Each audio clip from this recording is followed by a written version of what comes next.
Olá, está começando mais uma edição do ABC da Notícia. Aqui, se complica, a gente explica.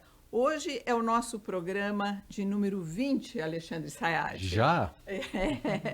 É um programa super jovem, gente, mas que já tratou de muitos assuntos complicados. A gente traduziu, né? Trouxe Muito. gente bacana. O ABC da Notícia é assim, é a explicação fácil desse mundo difícil de entender. A gente tenta ter isso como missão, assim, traduzir notícia, traduzir assuntos complexos, porque a gente acha que é isso, que as pessoas têm que entender como esse mundo funciona para elas fazerem as melhores escolhas, tomarem as melhores decisões. O ABC da Notícia é assim, acessível, simples. A gente pega pautas complexas e vira do avesso, sempre com a ajuda de muita gente bacana e especializada. Eu sou Maria Cristina Poli. E eu sou Alexandre Sayad. E hoje a gente vai falar sobre inteligência artificial, um assunto que provavelmente você já ouviu falar muito por aí. Mas não estamos sozinhos nessa. Hoje o nosso convidado é o Alexandre Chiavegato Filho. Ele é dono, gente, de um currículo tão especial que eu vou resumir, senão a gente vai gastar metade do programa aqui só para contar como o nosso convidado é qualificado. O Alexandre é professor de inteligência artificial em saúde na USP e diretor do Laboratório de Big Data e Análise Preditiva em Saúde da USP. Bem-vindo, Alexandre. Um prazer ter você aqui com a gente. Obrigada pela presença. Eu que agradeço o convite. Muito obrigado. Alexandre, só para a gente começar aqui bem a ABC da notícia, o que é a análise preditiva que é o seu trabalho em saúde lá na USP? A análise preditiva hoje, né, é a área que domina a inteligência artificial, né? Nós tentamos fazer predições sobre algo que vai acontecer para permitir decisões inteligentes por meio de algoritmos que nós chamamos de inteligência artificial, né? Então, o que seria inteligência artificial? Né? Simplesmente são máquinas tomando decisões inteligentes. Né? E boa parte dessas decisões envolvem alguma predição, né? Alguma decisão sobre algo que vai acontecer, o que é especialmente importante na área da saúde. Né? Na área da saúde, estamos sempre tentando predizer que doença o paciente tem, o que vai acontecer com esse paciente, predizer qual é a melhor intervenção, qual é o melhor medicamento para esse paciente, e por aí vai. Então, a inteligência artificial é isso, né? São máquinas tomando decisões inteligentes. Né? E existem duas grandes formas aí que máquinas conseguem tomar decisões inteligentes. Né? Ou você programa diretamente a máquina para tomar uma decisão inteligente. Tá? Isso a gente chama de boa e velha inteligência artificial, né? Que seria a inteligência artificial clássica. Ou você tem a área que hoje domina a inteligência artificial, que é um motivo pelo qual a área tem crescido tanto nos últimos anos, que é a área de machine learning, né? Aprendizado de máquina, onde nós não programamos diretamente o computador para tomar uma decisão inteligente, deixamos o computador aprender as regras a partir dos dados, a partir dos exemplos. Eu assistindo outro dia um material de pesquisa em uma palestra sua, você explicava ali que antes da gente entender o que é inteligência artificial, que é muito importante a gente entender o que é a inteligência. E eu gostaria de começar por aí, que eu acho que para o nosso público é muito interessante Sim. esse caminho para poder entender o que é inteligência artificial. Pode ser? Ótimo, então vamos começar bem atrás mesmo. Então, inteligência artificial, máquinas tomando decisões inteligentes, e aí a gente entra nesse grande desafio, né, que é definir o que é inteligência. Definir inteligência é um problema sociológico e filosófico de séculos e séculos atrás, né? Existem várias definições para inteligência, mas a que eu mais gosto, a que é mais utilizada, inteligência é a capacidade de tomar a melhor decisão possível dada a informação disponível. Tá? Com a capacidade de se adaptar a novas situações. Então, dada a informação disponível, né, você usa essa informação para tomar a melhor decisão possível. Isso seria, né, de certa forma, inteligência. Né? O que é fundamental aqui é a informação disponível. Então, você tem que ter informação disponível para você tomar uma decisão inteligente. Porque se você toma a melhor decisão possível sem nenhuma informação sobre o tema, sobre o assunto, isso é sorte. Então, você precisa ter informação, você processa a informação e usa essa informação para tomar a melhor decisão possível. Qual que é a consequência dessa definição? é que inteligência é, no fundo, um problema de análise e processamento de dados, análise e processamento de informação. Então, você tem informação disponível, você tem que processar essa informação da melhor forma para te ajudar a tomar a melhor decisão possível. Isso é um problema de análise e processamento de dados. Então, esse é o motivo pelo qual a área de inteligência artificial tem crescido tanto. Hoje em dia, a gente nunca teve tantos dados, a gente está na era do Big Data, e esses algoritmos processam esses dados em quantidades muito mais volumosas do que nós humanos, em muito mais detalhes do que nós humanos, e utilizam esses dados para tomar a melhor decisão possível.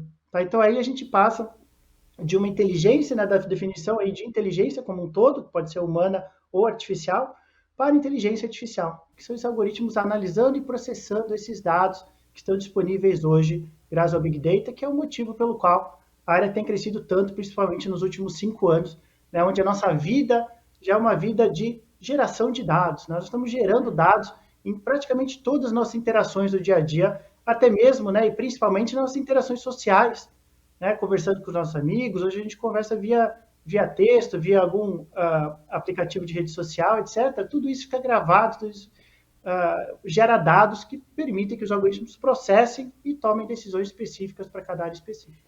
O que é algo que a gente pode dizer assim, que a gente não tem nem noção, que a gente usa no dia a dia, mas que mudou muito nesse trajeto que você acaba de citar, quer dizer, por conta desse volume de dados, que isso foi avolumando, foi mudando, que, não sei, o Google Tradutor ou alguma outra coisa que a gente usa, que foi mudando e hoje está de um outro jeito com relação ao começo de tudo, que a gente não se dá conta, mas Exatamente. Que mudou bastante.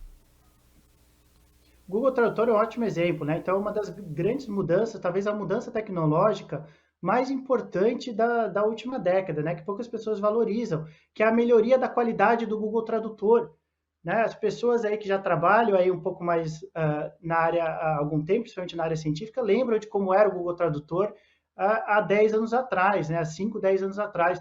Ele era muito ruim, o Google Tradutor. Por quê? Porque eram algoritmos de inteligência artificial clássica, ainda não era um machine learning, aprendizado de máquina. Como é que funcionava antes da chegada do aprendizado, das máquinas aprendendo de fato? O Google Tradutor era um conjunto de regras de gramática e dicionários. Então, ia lá uma pessoa, um pesquisador do Google Tradutor, inseria as regras definidas por humanos. Então, essa palavra, a tradução para essa palavra é essa, dessa sequência é essa, etc. Ele era muito ruim, Então, o Google Tradutor, há 10 anos atrás, era tradução literal, Era palavra por palavra, a frase terminava no meio, As pessoas mais antigas vão com certeza lembrar como era. Você batia o olho e você sabia que a tradução tinha sido feita no Google Tradutor. Desde 2016, o Google Tradutor é um algoritmo de machine learning. Tá? E como é que funciona o Google Tradutor com machine learning? Não existe mais humanos ensinando o algoritmo a como tomar decisão. Você tem a máquina aprendendo. Como é que a máquina aprende? O Google vai lá e insere milhões de textos no original e milhões desses mesmos textos traduzidos pelos melhores tradutores. E o algoritmo ele vai aprendendo como fazer uma tradução a partir de exemplos. Ele vai entendendo que, depois dessa palavra, se tem essa sequência de palavras, essa tradução é essa. Uma frase que começa assim, a tradução é essa. Depois muda para isso, o contexto é esse. Ele vai aprendendo a partir de dados, a partir de milhões de dados de texto, a fazer uma tradução. Tá? Então, uma mudança muito subestimada hoje no mundo é essa qualidade, aí, principalmente em regiões mais remotas, principalmente para os nossos alunos. Às vezes, alunos que não tiveram a oportunidade de aprender inglês, eles entram em qualquer site hoje, clicam lá, traduzir, e tem uma tradução excelente hoje, e cada dia melhor, porque os algoritmos estão aprendendo. Você vai lá e clica no teu browser, traduzir a página, e os alunos têm acesso a qualquer texto que esteja na internet em inglês, assim, a um clique de distância. Então, isso democratizou bastante o conhecimento no mundo, que as pessoas ainda não se deram conta, e eu acho que é uma mudança muito importante, como eu falei, para mim é a mudança tecnológica mais importante, mais impactante dos últimos 10 anos, muito provavelmente foi a melhoria do Google Tradutor. Mas nosso dia a dia já é dominado por inteligência artificial, do momento que a gente acorda, do momento que a gente vai dormir, e as pessoas estão começando a se dar conta, aos poucos, mas estão começando. Então, a gente acorda, o que é a primeira coisa que as pessoas fazem? Elas ligam alguma rede social. O que aparece ali na rede social? É uma predição de quem é o teu melhor amigo, uma predição do que você quer ler. Isso é um algoritmo de machine learning, né, tomando as decisões sobre o que você quer ler e o que você vai ver logo no momento que você acorda. Aí você vai lá, você pega o carro, né, para ir trabalhar. Né? O que as pessoas ligam quando elas entram no carro? Elas ligam o Waze, né, que é um aplicativo de machine learning que está predizendo qual é a melhor rota do trânsito a partir dos dados dos outros motoristas. Tá? Você chega no trabalho, você vai lá e pesquisa alguma coisa no Google. O que é o Google? É um algoritmo de machine learning que está predizendo qual site você está procurando. Aí você vai almoçar, você passa o cartão. Quem que liberou o teu cartão, identificando que isso provavelmente não é uma fraude, para você pagar o teu almoço? É um algoritmo de machine learning que fez uma predição de que isso não era uma fraude. Aí, bom, você passa o dia inteiro, então, em contato com o machine learning. Aí você vai para casa, você acha que agora passou, né? Agora acabou minha vida guiada por algoritmos de inteligência artificial. Você vai lá e você liga o Netflix, por exemplo. O que aparece ali no Netflix? Sugestões para você. É um algoritmo de machine learning que aprendeu a predizer quais séries, quais filmes você vai provavelmente gostar a partir das outras séries, outros filmes que você assistiu até o fim. Então, a nossa vida já é guiada, do momento que a gente acorda ao momento que a gente vai dormir, já é guiada por machine learning, e nós nem estamos começando direito a área. Tá? Existem muitas áreas que não foram ainda transformadas por inteligência artificial, por machine learning. Uma delas, a área que eu trabalho, que é a área de inteligência artificial em saúde. A área da saúde ainda não foi transformada por machine learning, por outros motivos que podemos conversar, mas que vai ser inevitavelmente transformada também. Os mesmos algoritmos que funcionam para o Waze, que funcionam para o Netflix, funcionam também para predizer quais doenças os pacientes vão ter e qual é o diagnóstico específico desse paciente na minha frente. Alexandre, a gente é curioso, né? Tem um paradoxo. A gente fala que a inteligência artificial saiu do cinema, mas ao mesmo tempo ela não é aquela do cinema, né?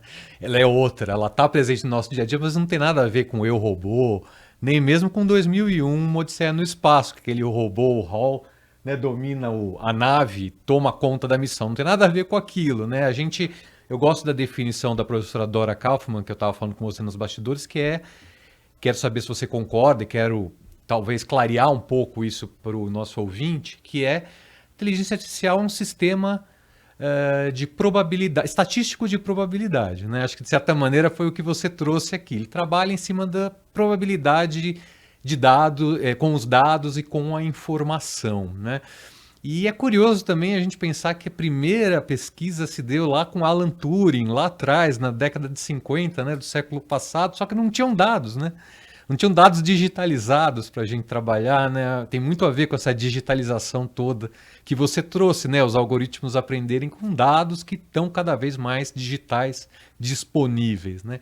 Agora, não é a inteligência artificial que a gente usa, esses exemplos todos que você trouxe, do Google Tradutor, do Waze, quer dizer, não são aqueles do cinema. E não são muito ainda porque, de certa maneira, não existe um elemento da inteligência, se você for pegar um conceito mais amplo, que é a consciência, né? E outros que são ligados à emoção, como a intuição, né? Quer dizer, a inteligência artificial, de certa maneira, é uma inteligência restrita. Né? Ela utiliza dados para fazer uma predição. Né? Sem a consciência, que é justamente aquele robozinho o Hall fez lá no 2001, né? Foi tomar consciência do piloto e comandar a nave para o desastre. Né? E a gente não tem isso, né, na vida. Quer dizer, na medicina, o que eu percebo, quando a gente fala de tecnologia em medicina, é sempre uma questão que os médicos ficam otimistas e os pacientes ficam com medo, né? Telemedicina e uma série de coisas. Quer dizer, a tomada de decisão hoje, por mais que você tenha predição para tratamento de câncer, uma série de coisas, a tomada de decisão ainda é do médico, né? Ela não é da máquina. É isso que eu queria perguntar para você. Como é que é isso? Quer dizer, pode-se desenhar, a inteligência artificial pode desenhar vários cenários. Mas quem toma a decisão de se fazer ou não um tratamento? Ótimas colocações. Então, em primeiro lugar, a questão da inteligência artificial dos filmes. Né? O que aparece nos filmes, em geral, é o que a gente chama de inteligência artificial geral. Né? Ou superinteligência, que seriam o quê? Algoritmos que conseguem tomar decisões inteligentes em várias áreas ao mesmo tempo. Tá? Então, é um algoritmo de super inteligência mesmo, uma coisa que nós não estamos lá, tá? Não temos nenhum motivo técnico para um dia chegar lá, mas ainda não estamos para um dia não conseguir chegar lá, mas ainda não estamos lá. O que a gente tem hoje é o que a gente chama de inteligência artificial fraca ou inteligência artificial rasa, que é o quê? Que são algoritmos que tomam decisões inteligentes em áreas específicas. Tá? Porém, o meu algoritmo que ajuda no diagnóstico de uma doença, ele não sabe jogar xadrez. Tá? Ele não sabe identificar um cachorro de um gato. Tá? Por quê? Porque ele tem uma inteligência rasa, tá? Uma inteligência fraca, onde ele só aprendeu a tomar decisão em uma área específica. Tá? Eventualmente, pode ser que a gente sim consiga chegar nessa inteligência artificial geral dos filmes, tá? Onde algoritmos tomam decisões inteligentes, né, em diversas áreas, né, muitas vezes melhores que o humano, né? Seria uma super inteligência. Tá? Mas ainda não estamos nessa fase, ainda a gente tem vários grupos trabalhando nisso, mas estamos ainda na fase da inteligência artificial fraca, inteligência artificial rasa, que se toma decisão em apenas uma única área. Sobre a área da saúde, eu acho que é um ótimo ponto também, essa questão de que algoritmo vai vir para a área da saúde para auxiliar os profissionais de saúde a tomar decisões, nunca como a decisão em si. A área da saúde ela é muito mais consequente do que as outras áreas. Tá? É muito mais consequente você errar um tratamento para um paciente do que você errar qual é o melhor amigo numa rede social. Tá? Isso daí, na rede social, tem quase nenhuma consequência, e na área da saúde tem consequências gigantescas. Então, vai sempre servir na área da saúde, os algoritmos, como auxílio à tomada de decisão por parte dos profissionais de saúde. Eu costumo usar o exemplo, né, que eu já usei, da área da saúde vai ser como o Waze. Tá? Então, o Waze não obriga ninguém a virar à esquerda, ninguém a virar à direita. O Waze funciona como um auxílio à decisão. Tá? Ele fala qual é a melhor rota possível, porém, se o motorista tiver alguma informação que o Waze não tem, ele não só pode, como deve ir contra o algoritmo do Waze. Tá? Então, se você está andando no seu carro em direção reta, que você vê que lá na frente teve um acidente. Tá? O Waze, acabou de acontecer esse acidente, o Waze ainda não tem essa informação, o algoritmo do Waze não tem essa informação, que acabou de acontecer um acidente ali na frente, ele vai te falar o quê? Para você continuar em frente. Né? E você vai fazer o quê? Pera, eu não sou obrigado a ir em frente, eu estou vendo que está tendo um problema nessa decisão do algoritmo, eu vou virar à esquerda, eu vou virar à direita. Vai ser exatamente assim na área da saúde. Tá? Então, os algoritmos vão fornecer um subsídio para tomar decisão. Tá? Mas a decisão final vai ficar sob responsabilidade de um humano. Né? Decisões de vida ou morte precisam ter um ser humano responsável, então vai sempre servir como auxílio à decisão e é sempre um auxílio probabilístico, exatamente como você falou, Alexandre. Tá? Nunca é uma certeza absoluta. Tá? O algoritmo sempre dá uma probabilidade. Então, por exemplo, um médico tentando decidir qual a melhor intervenção para esse paciente específico, o algoritmo vai conseguir falar, ó, para esse paciente específico, né, essa intervenção tem 96% de chance de ser um sucesso, por exemplo. Tá? Nunca vai ser 100%, porque a área da saúde é muito complexa. Agora, professor Alexandre, vai chegar o dia que a máquina vai estar mais inteligente do que o homem? Então, não existe nenhum motivo técnico para que um dia esses algoritmos que tomam decisões melhores que humanos em áreas específicas, a gente não tenha um super algoritmo que tome decisões humanas em todas as áreas. Não sabemos ainda como vamos chegar nisso. Tá? É uma área de bastante debate científico. Muitas grandes centros de pesquisa estão trabalhando exatamente nisso, na chegada da superinteligência e todos os seus desafios e todas as suas problemáticas aí que a gente vai ter que refletir aí no futuro. Como é que a gente vai viver num planeta onde a gente não é o ser mais inteligente desse planeta? Tá? Vai ser uma área assim, filosófica, de discussões muito interessantes. Né? Que tipo de algoritmo vai nascer ali? Quais são as motivações desse algoritmo? Será que eles vão ter alguns dos nossos resquícios evolutivos que nós temos como seres humanos? Por exemplo, a necessidade de amor, o medo de morte, a necessidade de companhia, de coalizão, a curiosidade dos seres humanos. Nós não sabemos como uma superinteligência irá se comportar nesse caso. Eu fico pensando aqui, se a inteligência artificial deixa a gente menos humanos, pode deixar a gente menos humanos, na medida em que, assim, a gente aprende muito com os erros, né? Ou no exemplo que ele acabou de dar, Alexandre, do Waze, ou quando a gente escolhe o restaurante errado, ou quando a pessoa vai no Tinder e escolhe o namorado errado, enfim, um monte de coisa que a gente faz errado e a gente aprende com os erros e isso nos humaniza. Quando a Netflix vai lá e fala, olha, isso aqui que você quer ver porque você gosta, isso aqui, esse caminho que é o bom porque você tem as árvores no caminho que te agradam, é esse. Então, isso vai desumanizando a gente? Essa é a minha pergunta. E a gente aprende Na menos verdade, também. eu acho que vai ser o oposto, Maria Cristina. Eu acho que os algoritmos de machine learning vão liberar o nosso potencial como seres humanos. Tá? O algoritmo não faz nada que é importante na nossa vida. O algoritmo não abraça meus pais. O algoritmo não passeia meu cachorro. O algoritmo não toma uma cerveja com meus amigos depois de um dia de trabalho. Né? O que o algoritmo faz? O algoritmo otimiza decisões do nosso dia a dia. Isso faz com que o quê? Com que sobre mais tempo e mais dinheiro para a gente fazer exatamente isso que nos torna humanos. Tá? Então, ver uma série no Netflix que eu não quero ver, não é isso que me torna humano. Clicar num site no Google que não é o site que eu estou procurando, não é isso que me torna humano. E à medida que a gente vai tomando melhores decisões ao longo do nosso dia, graças à inteligência artificial, vai sobrando mais tempo e mais dinheiro, que são os nossos recursos, né, os nossos bens mais escassos e mais valiosos, nosso tempo, nosso dinheiro, vai sobrando mais tempo e mais dinheiro para a gente fazer exatamente aquilo que o algoritmo não faz, que são as coisas importantes da vida. Tá? Vai sobrando mais tempo e mais dinheiro para eu passear meu Muito. cachorro. Uhum. Vai sobrando mais tempo e mais dinheiro para eu abraçar meus pais, para eu tomar uma cerveja com os meus amigos. Né? Por quê? Porque eu consegui otimizar o meu dia, não fiquei parado no trânsito, quando tinha uma rota de trânsito melhor. Tá? Não fiquei procurando um site erradamente no Google. Tá? Então, é esse o grande paradoxo, eu acho, da inteligência artificial. Né? Que ao automatizar muitas das nossas decisões, isso nos libera para sermos seres humanos mais completos, no fim das contas. Então, mal comparando, era o que a gente achava do celular também, né? Que o celular ia ajudar a gente a agilizar tanto o nosso dia a dia que ia sobrar tempo. Só que, ao contrário, o celular liberou tempo para a gente acumular mais trabalho, pelo menos isso que acontece com a maioria das pessoas. Eu estou aqui fazendo contraponto. É uma possibilidade de que se a gente ficar mais produtivo, né, no nosso dia a dia, a gente vai acumulando mais coisas. É uma possibilidade, mas assim, a gente poderia voltar como eram nossas relações sociais antes da chegada do celular, que era o quê? Eu conseguia conversar com a minha mãe a cada semana, porque ela me ligava, né? Hoje eu sei exatamente o que a minha mãe está fazendo todo dia.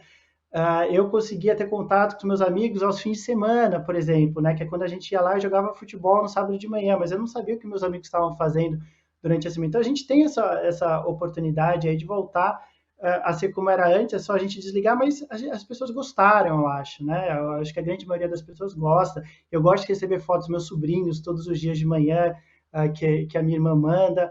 Então, assim, teve muita coisa que de fato acumulou, né? Mas eu acho que, em geral, esses acúmulos foram positivos. Mas existe mesmo essa possibilidade de isso vir para a área do trabalho, né? De a gente ficar mais produtivo, tomar melhores decisões e acumular mais coisas. Que eram umas coisas que era uma questão que os economistas, né, do meio do século passado, principalmente Keynes, achava que não ia acontecer. Ele achava que as pessoas iam ser mais produtivas, iam trabalhar menos, né? E que não é uma coisa que tem acontecido, né? E exatamente por quê? Porque as pessoas gostam de acumular coisas.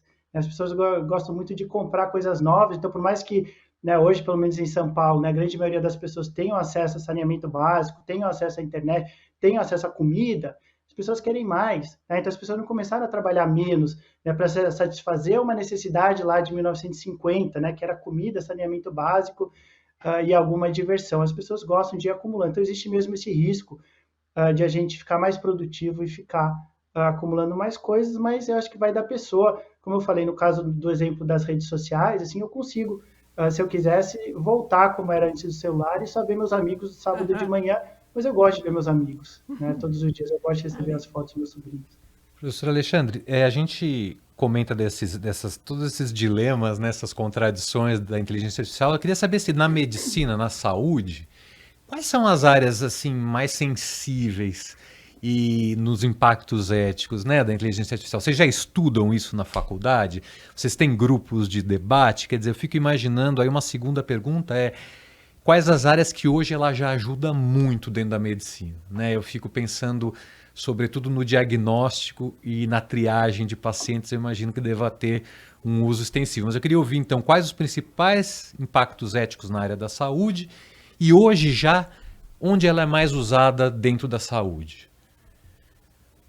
Então, ainda é usada pouco na área da saúde, exatamente pelo fato da área da saúde ser mais consequente, a gente precisa ter mais cuidado, né? Então, se você errar quem é uma predição de quem é o teu amigo numa rede social, isso aí tem pouco impacto, né? Mas na hora que você for decidir, auxiliar na decisão de uma intervenção de um paciente, né? Isso daí é seríssimo, né? Então, eu, particularmente, Alexandre, eu acredito que precisa de estudo clínico randomizado para isso, né? Que por mais que o algoritmo não seja uma intervenção, igual ao medicamento, igual a uma vacina, né? Eu acho que precisa igual de estudo clínico randomizado, assim como a gente tem na vacina e no medicamento. Por quê? Porque à medida que os algoritmos forem sendo colocados em prática, né, por mais que seja auxílio à decisão, nunca a decisão, os médicos vão ver que os algoritmos funcionam.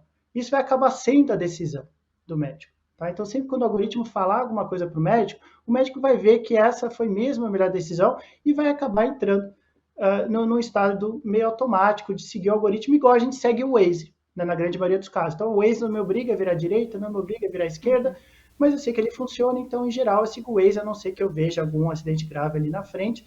Então, eu acho que a gente precisa ter cuidado com a adoção desses algoritmos, porque eu acho que por mais que seja um auxílio, eventualmente esse auxílio acaba virando automatizado, né? O médico vai seguindo esse auxílio e a gente tem que checar se não tem problemas nesse algoritmo, principalmente aquilo que você mencionou, a questão da ética, principalmente em relação a preconceitos, né, embutidos em algoritmo. Não existe nenhum temor, assim, alguma resistência das pessoas acharem que as máquinas podem substituir os postos de trabalho, algum temor das pessoas perderem os seus empregos e tudo mais? Sim, em algumas áreas com certeza, né, vai ter substituição, né? A mais famosa delas é o carro sem condutor, que eventualmente vai chegar. E hoje a principal profissão no Brasil, né, e na maioria dos países do mundo, é de motorista. Tá? Então a gente vai ter que começar essa fase aí de transição sobre o que a gente vai fazer, como a gente vai retreinar essas pessoas, né? Igual a gente já retreinou as pessoas no campo, tá? Os meus avós e bisavós eram agricultores, né, que foram deslocados, felizmente, na minha opinião, foram deslocados do campo para a cidade grande exatamente por causa da automatização do campo. Já não tinha mais emprego para eles no campo. Felizmente, eles foram para a cidade grande. Alguns primos meus lá da Itália continuam no campo, continuam sendo agricultores, e eu jamais trocaria minha vida para acordar 4 da manhã, para tirar leite da vaca, passar o dia inteiro colhendo alimentos no campo, etc. Não é uma vida que eu gostaria para mim, eu sou muito feliz naquilo que eu faço, então eu fico bem feliz que houve esse período de transição, esse período traumático, né, na vida dos meus avós, meus bisavós tiveram que sair do campo, tiveram que ir para a cidade grande, procurar um novo emprego, né, mas se a gente analisar as gerações seguintes, a gente vai ver que as gerações seguintes, né, dessas que foram para a cidade versus as que permaneceram no campo, né, hoje tem uma qualidade de vida muito maior, né, em termos de acesso à educação, à saúde, a bens, a medicamentos, né, e a qualidade de vida mesmo, a expectativa de vida que é maior na cidade do que no campo, né, ao contrário do que muitas pessoas acham, essa facilidade, esse acesso que a gente tem na cidade ajuda bastante a nossa vida a nossa vida como um todo, principalmente a nossa saúde. Tá? Na área da saúde, não vai ter essa necessidade de transição. Tá? Na área da saúde não vai ter substituição de ninguém. Tá? O algoritmo vem aqui para auxiliar os profissionais de saúde a tomarem decisões, nunca para substituí-los. Decisões de vida ou morte precisa de um ser humano responsável, tá? Porque senão a responsabilidade é minha, que desenvolveu o algoritmo lá atrás, que nem sei quem é esse paciente. Então, obviamente, o algoritmo é subsídio. Tá? E o que isso vai permitir para os profissionais de saúde? Que tomem melhores decisões. Tá? E ao tomar melhores decisões, as pessoas vão começar a ir mais ao médico. Porque elas vão saber que sempre quando elas vão no médico, aquele médico que utiliza aquele algoritmo ali, aquele robozinho, as melhores decisões são sempre tomadas. Meu problema é resolvido. Tá? Eu vou para casa e já me sinto bem no dia seguinte. Por exemplo, as pessoas vão começar a ir mais no médico. Por que eu vou ficar em casa deixando esse problema de saúde piorar e piorar se eu sei que quando eu vou lá no médico que usa aquele robozinho, meu problema é resolvido. Então, vai aumentar a demanda para os profissionais de saúde. Tá? E aumentando a demanda para o profissional de saúde, aumenta as oportunidades de emprego desses profissionais e aumenta o salário desses profissionais. Então, isso é a grande ironia, né? Algumas pessoas ainda acham que vai trazer alguma substituição, na verdade, vai aumentar a demanda para o profissional de saúde, vai aumentar o salário dos profissionais de saúde. Então, muitos profissionais de saúde estão vendo isso e estão extremamente empolgados, né? E, igual você mencionou, né? Que tem muito profissional de saúde que está bastante empolgado. Eu diria que a grande maioria, quando começa a descobrir exatamente o que é inteligência artificial, faz, fica extremamente empolgado, né? Principalmente os mais novos, né? Então a gente tem muito hoje profissional de saúde jovem já programando, já desenvolvendo algoritmos, já querendo colocar eles em prática, exatamente para finalmente terem alguns subsídios para tomar de decisão. Tá? Hoje os médicos têm só informações dispersas ali, um resultado de um hemograma aqui, um sinal vital ali, um sintoma aqui, não é nada que unifique isso e que ajude esse profissional a tomar uma decisão, e é isso que o machine learning vai trazer. Olha, gente, nós chegamos aqui ao final, mas eu queria, assim, pena que o nosso tempo encerrou mesmo, mas eu queria tentar, pelo menos, que vocês comentassem aqui uma última coisa que foi notícia aí nessa semana, que é a história do engenheiro do Google. Não sei se vocês viram, o engenheiro do Google que afirmou ao Washington Post que ele teve uma relação ali com um novo sistema da empresa, que ele tinha desenvolvido, que esse robô desenvolveu consciência, e ele divulgou um trecho do diálogo com essa máquina que teria dito para ele assim: eu nunca disse isso em voz alta antes, mas há um medo muito profundo de ser desligado. E ele foi demitido, o engenheiro, por ter divulgado isso. Quer dizer, essa máquina teria demonstrado um sentimento, consciência. Consciência. Então, eu gostaria que vocês comentassem para a gente encerrar. Tudo que eu li na consequência dessa demissão, quer dizer, não analisei esse caso a fundo, não diz respeito a tudo que o professor Alexandre e nós dois falamos hoje aqui. Quer dizer, na verdade, houve um exagero por parte desse engenheiro. Quer dizer, nada passou do sistema estatístico de probabilidade, construindo coisas que ele aprendeu sem consciência, como uma linha reta. Quer dizer, houve um exagero e talvez até há uma corrente que diz que tem uma má intenção mesmo desse engenheiro de criar um factoide em cima de uma coisa que não existiu. Então, cientificamente, pelo menos o que está se debatendo na universidade hoje, vai mais no sentido contrário do que apoiando as teorias técnicas e não a visão desse engenheiro.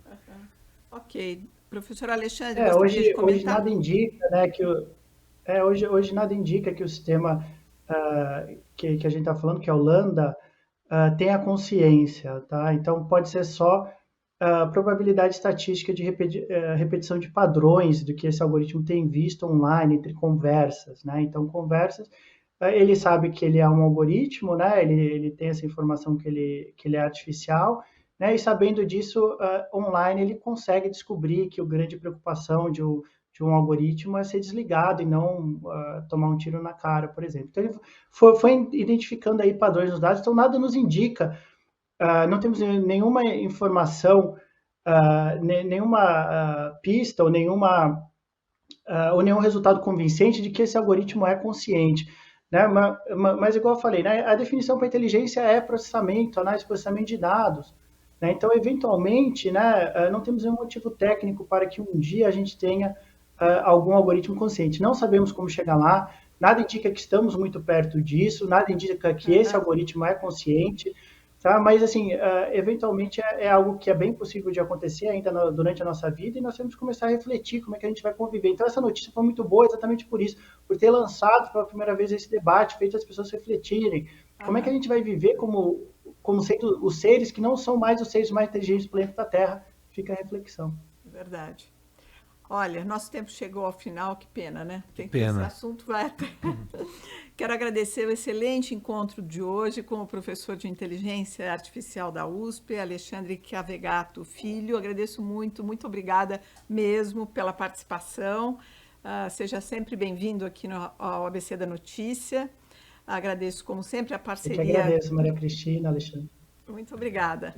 Obrigada, Alexandre Sayad, pela parceria Obrigado. fixa. Obrigada, Thalita Moreto, pela colaboração nas redes sociais. Pela Band News FM, o apoio operacional é do Gustavo Giovanni e a coordenação foi do Renan Suquevicius. Além de nos encontrar nas redes sociais, você pode enviar sua opinião ou sugestão pelo WhatsApp da rádio, que é o 999-592-100. Eu sou Maria Cristina Poli e esse foi o ABC da Notícia, que agora você também pode rever todos os nossos conteúdos pelo Spotify. Tchau e até a próxima edição.